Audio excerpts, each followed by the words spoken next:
Hi friends, welcome to our channel. இந்த வீடியோல நாம என்ன பார்க்க போறோம் அப்படின்னா NPTEL assignment number 2 ஓட solutions பார்க்க போறோம். ஸோ இந்த அசைன்மெண்ட் வந்து உங்களுக்கு கேட் எக்ஸாம் ஏதாவது ப்ரிப்பேர் பண்ணுறீங்க இல்லை ஏதாவது காம்படிட்டிவ் எக்ஸாம்ஸ் ப்ரிப்பேர் பண்ணுறீங்கன்னா கண்டிப்பாக இது ரொம்ப ரொம்ப யூஸ்ஃபுல்லாக இருக்கும். ஸோ அதனால் இந்த மெத்தட் வந்து சால்வ் பண்ணுறது எந்த மெத்தடில் நம்ம சால்வ் பண்ணுறோம் அப்படின்ற அந்த கான்செப்டை நீங்கள் புரிஞ்சுக்கிட்டீங்க அப்படின்னா டெஃபினட்டாக இந்த மாதிரி எந்த ஒரு ப்ராப்ளம் கொடுத்தாலும் உங்களால் சால்வ் பண்ண முடியும். சரி, நம்ம டேரெக்டாகவே ப்ராப்ளம்குள்ளே போயிடலாம். ஸோ இந்த மாதிரி ஒரு சர்க்யூட் கொடுத்துட்டு என்ன கேட்டிருக்காங்க அப்படின்னா ஒரு எக்ஸ்பிரஷன் வந்து ஒரு மேட்ரிக்ஸ் மாதிரி கொடுத்துட்டு அதோட மேட்ரிக்ஸ்லேருந்து ஒரு ஈக்குவேஷன் எக்ஸ்பிரஷன் கொடுத்துட்டு அதை கால்குலேட் பண்ண சொல்கிறாங்க. ஜஸ்ட் நான் ப்ராப்ளம் என்ன அப்படின்றத ரீட் பண்ணுறேன். Set up the mesh analysis equation for the circuit above with the given source vector. The format of the equation is as shown in figure. இங்க பாருங்க R11, R12, R13, R21, R22, R23, R31, R32, R33, I1, I2, I3 and உங்களுக்கு voltage value கொடுத்திருக்காங்க. RIJs are the numerical values in kilo ohms. So இது என்ன கொடுத்துட்டாங்கன்னா kilo ohmல இருக்குன்னு கொடுத்துட்டாங்க. And the values in the source vectors are in volt. You have evaluated the expression given below using the values from the matrices. Find the value of the expression அப்படின்னு கொடுத்துருக்காங்க. இது first question. இதை base பண்ணி second ஒரு problem கொடுத்துருக்காங்க. அது என்ன problem அப்படின்னு பார்த்துடலாம். Determine the power dissipated in the resistor RX in the circuit above. The answer must be in milliwatt அப்படின்னு கொடுத்துட்டாங்க. ஸோ இதில் RX அப்படின்றது இந்த ரெசிஸ்டரில் பவர் டெசிபேஷன் எவ்வளோ இருக்குது அப்படின்னு கேட்டிருக்காங்க. ஸோ சேம் ப்ராப்ளமில் ரெண்டு கொஸ்டினுக்கு நம்ம ஆன்சர் இப்போ சால்வ் பண்ண போகிறோம். ஸோ ஃபஸ்ட்டு நான் என்ன பண்ண போகிறேன் அப்படின்னா டேக் திஸ் டயக்ராம். இந்த டயக்ராம்லேருந்து நம்ம ஈக்குவேஷன் எப்படி எழுதுறதுன்னு பார்க்கலாம். Consider loop number 1. இது போகிறதுக்கு முன்னாடி உங்களுக்கு கரண்ட் டைரக்ஷன் ப்ராப்ளமில் கொடுத்துருக்காங்கன்னு பாருங்கள். கரண்ட் டைரக்ஷன் கொடுத்துருந்தாங்க அப்படின்னா no need to assume any values. So என்ன டைரக்ஷன் கொடுத்துருக்காங்களோ அந்த டைரக்ஷனை தான் நம்ம இப்போ சால்வ் பண்ண போகிறோம். So consider first loop number 1 எடுத்துக்கலாம். Loop number 1. ஸோ இந்த லூப்பில் பாருங்கள், இதுதான் ஃபர்ஸ்ட் லூப். இந்த ஃபர்ஸ்ட் லூப் கரண்ட் வந்து எப்படி ஃப்ளோ ஆகுது? 1 கிலோ ஓமில் ஃப்ளோ ஆகுது, 0.5 கிலோ ஓமில் ஃப்ளோ ஆகுது, 1 கிலோ ஓம். ஸோ இது போகிறதுக்கு முன்னாடி இன்னொரு விஷயம் சொல்லிடுறேன். இது 500 ஓம்ஸ் இருக்குது, இது 1 kilo ohm, 1 kilo ohm. So நீங்கள் எந்த ஒரு ரெசிஸ்டர் எடுத்தாலும் எல்லாமே ஒரே யூனிட்டாக ஒரே ஈக்குவலாக நீங்கள் வந்து கன்வெர்ட் பண்ணிக்கோங்க. இங்கே கிலோ ஓமில் இருக்கா, இதையும் கிலோ ஓமுக்கு கன்வெர்ட் பண்ணிக்கோங்க. ஸோ இந்த ஓமனை வந்து கிலோ ஓமுக்கு கன்வெர்ட் பண்ணனா 0.5 கிலோ ஓம் அப்படின்னு வரும். ஸோ இப்போ நீங்கள் இந்த லூப் ஈக்குவேஷனை எழுத ஆரம்பிக்கலாம். இந்த I1 கரண்ட் வந்து எங்கே ஃப்ளோ ஆகுது? இந்த 1 ஓம் ரெசிஸ்டரில் இருக்குது, இந்த 0.5 ஓமில் இருக்குது, அதே போல் இந்த 1 கிலோ ஓம்லேயும் நமக்கு பாஸ் ஆகுது. பட் இந்த 1 கிலோ ஓம்னு வரும்போது இது பார்த்திங்கன்னா டவுன்வர்ட் டைரக்ஷன், இந்த கிளாக் வைஸ்னு வரும்போது இது டவுன் ஆகும் இந்த கரண்ட்டு, இது வந்து அப்பர் டைரக்ஷன் ஆகும். ஸோ ரெண்டு கரண்ட்டுமே இந்த ரெசிஸ்டரில் ஃப்ளோ ஆகுது. பட் ரெண்டுமே ஆப்போசிட் டைரக்ஷனில் இருக்குது. So how to write? ரெண்டுமே differential between the I1 current and I2 current. But எதுலேருந்து எது சப்ராக்ட் பண்ணுறது அப்படின்னு ஒரு டவுட் வரும். நீங்கள் எந்த லூப்பை கன்சிடர் பண்ணுறீங்களோ அந்த கரண்ட்லேருந்து அதுக்கு அடுத்து இருக்கிற ஒரு லூப்பில் இருக்கிற கரண்ட்டை சப்ராக்ட் பண்ணிக்கோங்க. ஓகே, இப்போ எக்ஸ்பிரஷன் எழுதலாம். நான் இங்கேருந்து ஸ்டார்ட் பண்ணுறேன். 1 kilo ohm 1 into I1 current, இதில் ஃப்ளோ ஆகிற கரண்ட் வந்து I1 கரண்ட் மட்டும்தான். I1 ப்ளஸ் 0.5 இன்ட்டு இங்கே ஃப்ளோ ஆகிற கரண்ட் I1 கரண்ட் ப்ளஸ் இங்கே ஃப்ளோ ஆகிற கரண்ட் 1 இன்ட்டு ரெண்டு கரண்ட்டுமே உங்களுக்கு பாஸ் ஆகுது. The two currents are flows through this resistor but in opposite direction. So opposite டைரக்ஷனில் நம்ம என்ன பண்ணுவோம்? சப்ராக்ட் பண்ணுவோம். which one should be the first value? எதுலேருந்து எது சப்ராக்ட் பண்ணுவோம்? whenever you are considering the loop, that should be the first current value. So I1 minus I2 that is equal to currents voltage source எடுங்க. voltage sourceல இங்கே என்ன இருக்குது? 3.4. இங்கே என்ன இருக்குது? 13.6. இந்த சோர்ஸோட வேல்யூ 13.6. இப்போ பாருங்கள், இந்த கரண்ட் டைரக்ஷன் எங்கே இருக்குது? -to + போகுது. -to + அப்படின்னா ஈக்குவலுக்கு அப்புறம் 3.5 பாசிட்டிவ்ல எழுதுங்க. இதை பாருங்கள், இப்போ இது வரும்போது நம்ம இதை என்ன பண்ணலாம்? ப்ளஸ் டு மைனஸ்னா ஆப்போசிட் சைனாக நம்ம எடுத்துக்கணும். ஆப்போசிட் டைரக்ஷனில் இருக்கிறதுனால -13.6. இப்போ இதை கோஎஃபிஷியன்ட் எல்லாம் ஆட் பண்ணுங்கள். I1 கோஎஃபிஷியன்ட், இது I1 கோஎஃபிஷியன்ட். அப்போ என்ன வரும்? 2.5 I1 minus I2. The coefficient minus I2 equal to 3.4 minus 13.6 is minus 10.2. 2. Take this as equation number 1. Take the next loop. Second loop consider பண்ணுங்க. Loop number 2. இந்த loop எடுங்க. Second loop எப்படி இருக்குன்னு பாருங்க. இந்த second loop எதெல்லாம் flow ஆகுது? I2 current, I1 current ரெண்டுமே இந்த ரெசிஸ்டர்ல flow ஆகுது. இந்த ரெசிஸ்டர் எடுத்தீங்கன்னா I2 மட்டும் flow ஆகுது. இந்த ரெசிஸ்டர் எடுத்தீங்கன்னா I2வும் flow ஆகுது. I3யும் flow ஆகுது. ரெண்டுமே opposite direction. இங்கேயும் ரெண்டுமே opposite direction. ஸோ அப்போ இதை எப்படி எழுதலாம்? 1 into I2 minus I1 plus 0.5 into I2 plus 1 into I2 minus I3.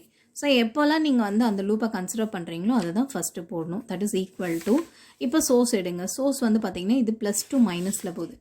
+2 minus, அப்போ இது பாசிட்டிவ். இங்கே வரும்போது இந்த லூப்பில் வரும்போது பாருங்கள், இந்த லூப்புக்குள்ளே என்னென்ன சோர்ஸ் இருக்கோ அதில் ஆட் பண்ணணும்.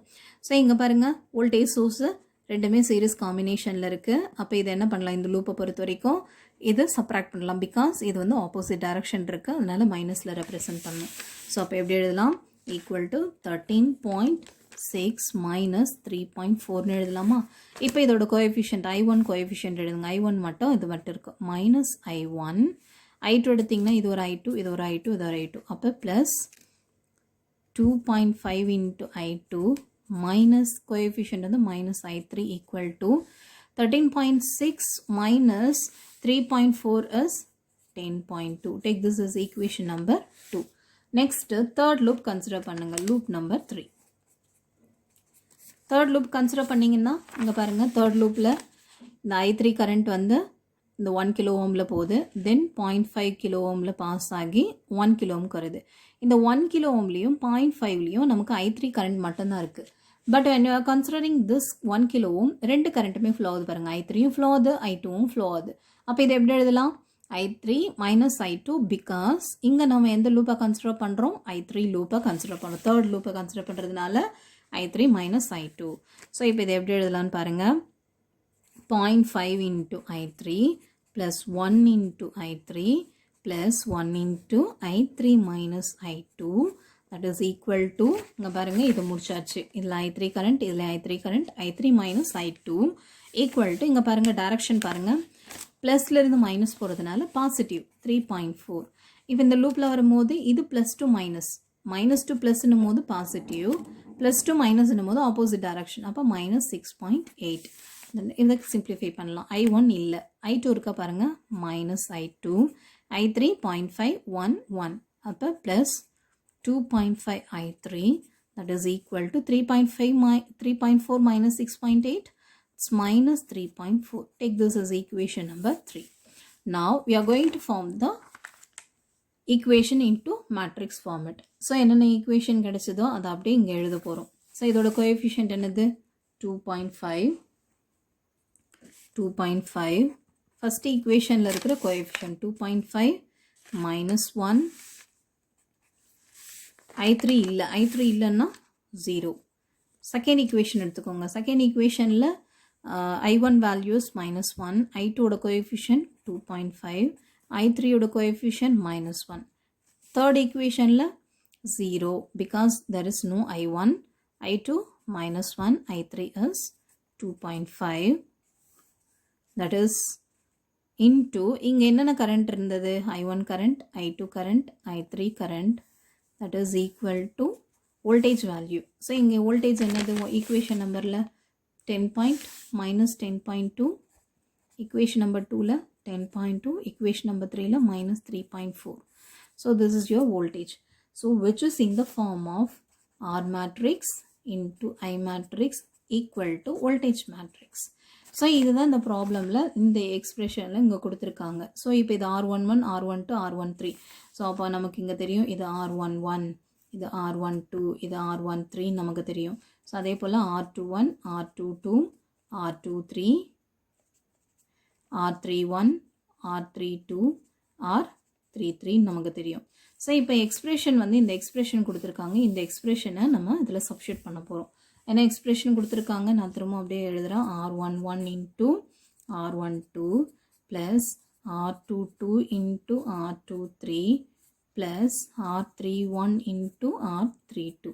நமக்கு இந்த வேல்யூஸ் தெரியும். R11 என்னது? 2.5, into R12 is minus 1 plus R22 is 2.5 into R23 is minus 1 plus R31 is 0. 0 into anything 0 தான் வரும். இதை simplify பண்ணுங்க minus 2.5 minus 2.5 that is nothing but minus 5 which is in the form of kilo ohms. So இதுதான் நம்மளோட final expression. Second நமக்கு problemல கேட்டிருக்காங்க determine the power dissipation in the resistor Rx. So இந்த resistor Rx எங்க இருக்கு பாருங்க இந்த இடத்துல இருக்கு. இந்த Rx எங்க இருக்கோ அங்க பவர் டெசிபேஷன் எவ்வளோன்னு கண்டுபிடிக்கணும். நமக்கு பவருக்கு நிறைய ஃபார்முலா இருக்கு. பட் இருந்தாலும் நம்ம என்ன ஃபார்முலா யூஸ் பண்ண போறோம் அப்படின்னா நமக்கு நோன் வேல்யூஸ் என்னவோ அதை வச்சு நம்ம கால்குலேட் பண்ண போறோம். இங்க என்னென்ன நோன் வேல்யூஸ் இருக்கு? Rxன்றது 0.5 கிலோ ஓம்னு தெரியும். அண்ட் I2 கரண்ட் ஃப்ளோ ஆகுது. இந்த I2யும் Rயும் பேஸ் பண்ணி பவர் எப்படி கால்குலேட் பண்ணலாம்? Power is equal to I square into R. Rன்றது Rxஆ, ஐன்றது I2 கரண்ட். அப்போ I2 ஸ்கொயர் இன்ட்டு Rxன்னு எழுதலாம். Rxோட values 0.5 kilo ohm or 500 into I2 square. That is nothing but your power value. இதுலேருந்து நம்ம கால்குலேட் பண்ண போகிறோம். I2 எப்படி கால்குலேட் பண்ணுறோம்? நமக்கு I2 தெரியாது. பட் I மேட்ரிக்ஸ் நமக்கு தெரியும் இல்லைங்களா? So R matrix into I matrix equal to V மேட்ரிக்ஸ்ன்னு தெரியும். எனக்கு I மேட்ரிக்ஸ் தெரியணும். அப்போ I மேட்ரிக்ஸ்ன்னு எடுத்தோம்னா V matrix divided by R மேட்ரிக்ஸ்னு வருமா? That means V matrix into inverse of R matrix அப்படின்னு எடுக்கலாம். So inverse of R matrix இப்போ நம்ம கண்டுபிடிக்கணும். V மேட்ரிக்ஸ் நமக்கு தெரியும். So V matrix is nothing but your minus 10.2, 10.2, 3, minus 3.4 தான் V மேட்ரிக்ஸ். R மேட்ரிக்ஸ் தெரியும். பட் இன்வர்ஸ் R மேட்ரிக்ஸ் எப்படி எழுதணும் அப்படின்னா inverse of R is nothing but determinant of R into adjoint of R. Determinant of R first calculate பண்ணலாம். How to calculate the determinant of R? இப்போ R matrix நமக்கு தெரியும். What is the R matrix? So this is your R matrix. 2.5 minus 1 0 minus 1 2.5 minus 1 0 minus 1 2.5. So இது அப்படியே நம்ம எழுத போறோம். So this is nothing but your R matrix. 2.5 minus 1 0 minus 1 2.5 minus 1 0 minus 1 2.5. So இது determinant கண்டுபிடிக்க போறோம். How to calculate the determinant? First இருக்கிற value அப்படியே எடுத்துக்கோங்க. 2.5 into இந்த காலம் இந்த ரோவையும் கேன்சல் பண்ணுங்க. இந்த காலம் இந்த ரோ கேன்சல் பண்ணீங்கன்னா உங்களுக்கு இது மட்டும் வரும். ஸோ 2.5 into 2.5 6.25 மைனஸ் இதை மல்டிப்ளை பண்ணும்போது ஒரு மைனஸ் நமக்கு மல்டிப்ளை ஆகும். So minus into minus plus plus into minus minus minus 1. Next இது minus of the value. Already இங்கே ஒரு மைனஸ் இருக்குது. Minus into minus plus plus 1 into இந்த காலம் இந்த ரோ, இந்த காலம் இந்த ரோ கேன்சல் பண்ணிங்கன்னா மைனஸ் 1 இன்ட்டு 2.5 மைனஸ் 2.5 0 இன்ட்டு 1 0ன்னு கிடைக்கும். ப்ளஸ் 0 இன்ட்டு எனிதிங் 0. அப்போ இந்த ரோவும் இந்த காலமும் கேன்சல் பண்ணி இதை மல்டிப்ளை பண்ணுற மாதிரி இருக்கும். ஸோ 0ன்றதுனால 0 இன்ட்டு எனிதிங் 0ன்னு வரும். ஸோ இப்போ இது உள்ள மல்டிப்ளை பண்ணலாம். 2.5 into 5.25 minus 2.5. So 5.25 is 13.125 minus 2.5. That means the value is 10.625. So this is nothing but your magnitude of R value. Next என்ன calculate பண்ணணும்? Adjoint A calculate பண்ணணும். Okay, adjoint A எப்படி calculate பண்ணணும்? Adjoint R எப்படி calculate பண்ணணும் அப்படின்னா write the value as it is. R matrix இருக்கிறது அப்படியே எழுதுங்க. 2.5 minus 1 0 minus 1 2.5 minus 1 0 minus 1 2.5. இப்போ நம்ம என்ன பண்ணணும் அப்படின்னா இந்த காலமை விட்டுருங்க. இந்த காலமை விட்டுட்டு இங்கே இருக்கிற வேல்யூ அப்படியே ரிப்பீட் பண்ணுங்கள். This the shortcut. Okay, so இங்கே மைனஸ் அந்த 2.5 0க்கு அடுத்து இந்த வேல்யூ அப்படியே எழுதுங்க. 2.5 minus 1. அதே போல் இதை விட்டுட்டு இங்கே இருக்கிற வேல்யூ அப்படியே இங்கே எழுதுங்க. minus 1 2.5. அதே போல் இதை திரும்ப ரிப்பீட் பண்ணுங்கள். 0 minus 1. இப்போ நம்ம என்ன பண்ணணும்னா இந்த ரோவை இங்கே எழுதணும். அடுத்த ரோவை இங்கே எழுதணும். சேம் அதை அப்படியே ரிப்பீட் பண்ணுங்கள். So 2.5 minus 1 0 2.5 -1. அதே போல் இதை திரும்ப ரிப்பீட் பண்ணுங்கள். -1 2.5 -1 -1 2.5. ஸோ இப்போ என்ன பண்ணணும்னா இந்த காலமையும் இந்த ரோவையும் கேன்சல் பண்ணிவிடுங்க. இப்போ இதை வச்சு தான் நம்ம இப்போ கால்குலேட் பண்ண போகிறோம். This is the adjoint A. இது வந்து கொஞ்சம் ஷார்ட்கட் மெத்தடு. இதை எப்படி பண்ணணும்னா இப்போ இதை ரெண்டுத்தையும் மல்டிப்ளை பண்ணுங்கள், இது ரெண்டுத்தையும் மல்டிப்ளை பண்ணுங்கள். அப்போ இது எப்படி வரும்? 2.5 into 2.5 -1 வருமா? பிகாஸ் இது வந்து மைனஸால் மல்டிப்ளை பண்ணணும் இந்த சைடில். இப்போ நான் இந்த ப்ராசஸ் எல்லாமே நமக்கு வந்து ரோவாக பண்ணுறேன். ரோவை பண்ணும்போது காலமில் நம்ம எடுத்து எழுதணும். பிகாஸ் இது வந்து நம்ம இன்வர்ஸ் எடுக்கிறதுனால ரோவெல்லாம் காலமாகவும் காலமெல்லாம் ரோவாகவும் மாற்றுவோம். அந்த கான்செப்டில் இந்த ரோவை காலமில் நம்ம எழுத போகிறோம். நெக்ஸ்ட் என்னன்னு பாருங்கள். -1ஐயும் 0ஐயும் மல்டிப்ளை பண்ணுங்கள், 0. அதே போல் இதை மல்டிப்ளை பண்ணிங்கன்னா -2.5. தென் -1 into -1 +1 0.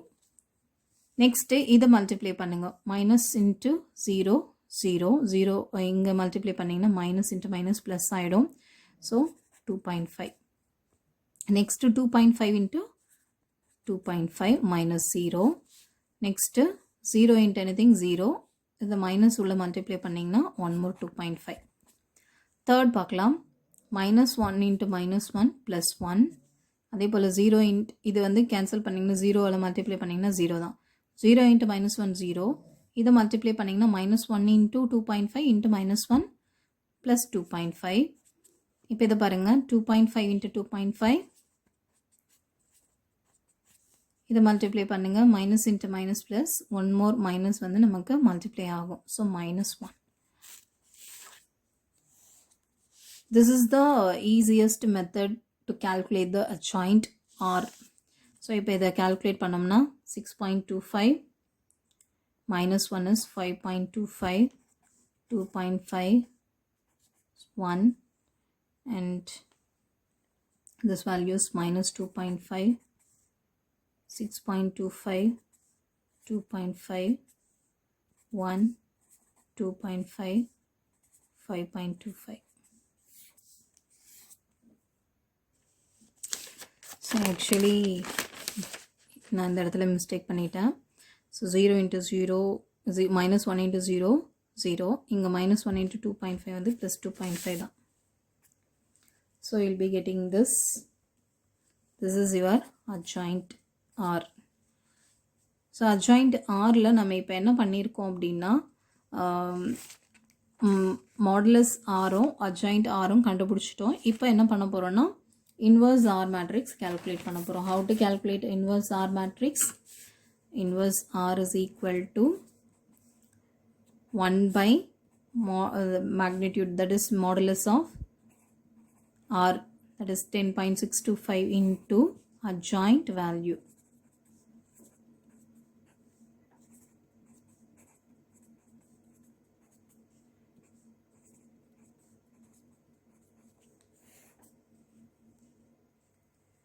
So inverse R matrix equal to 5.25 divided by 10.625 is 0.489 is 0.49. Then 2.5 divided by 10.625 is 0.23. 1 by 10.625 is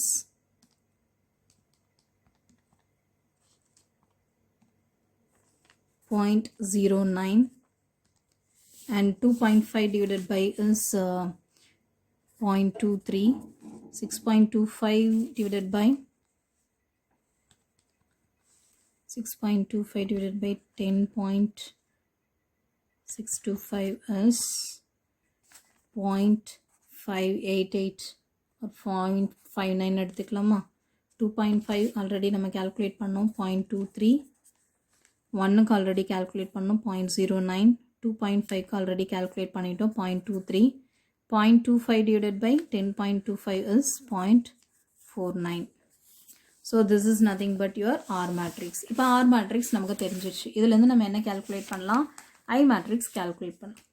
I matrix எப்படி கால்குலேட் பண்ணலாம்னு சொன்னால் I matrix equal to V matrix into R inverse matrix அப்படின்னு சொன்னோம்.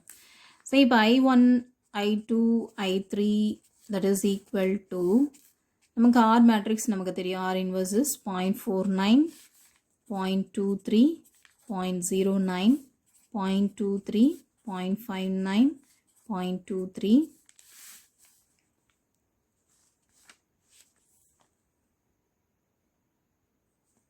then 0.09, 0.23, 0.49 into நம்மளோட இந்த value என்னன்னு பார்த்தீங்கன்னா -10.2 minus plus 10.2 minus 3.4 that is equal to, so multiply this row with this column, 0.49 into minus 10.2 plus 0.23 second value with second value plus 10.2 plus 0.09 into minus 3.4.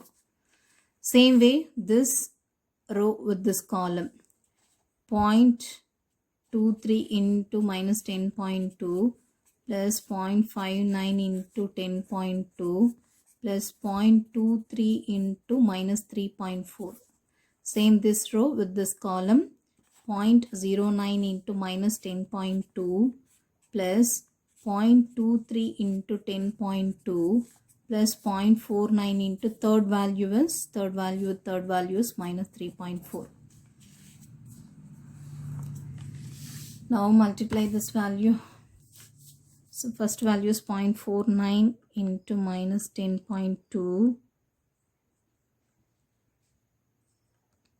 plus 0.23 into 10.2 plus 0.09 into minus 3.4. So the answer is minus 2.958. Second value, 0.23 into minus 10.2 plus 0.59 into 10.2 plus 0.23 into minus 3.4. Answer is 2.89. Next is 0.09 into minus 10.2 plus 0.23 into 10.2 plus 0.49 into minus 3.4. Answer is minus 0.238. Now this is nothing but your I1 current, I2 current and I3 current. We know this is nothing but I1 current, I2 current and I3 current. What is your I2 value? 2.89 amps. This is nothing but your I2 value. We know how to calculate the power. Power can என்ன பார்த்தோம்? 500 into I2 square. I2 square now 500 into I2 value is 2.89 the whole square. So this is nothing but your I2 value, 2.89 square into 500. So the answer is 4176.05.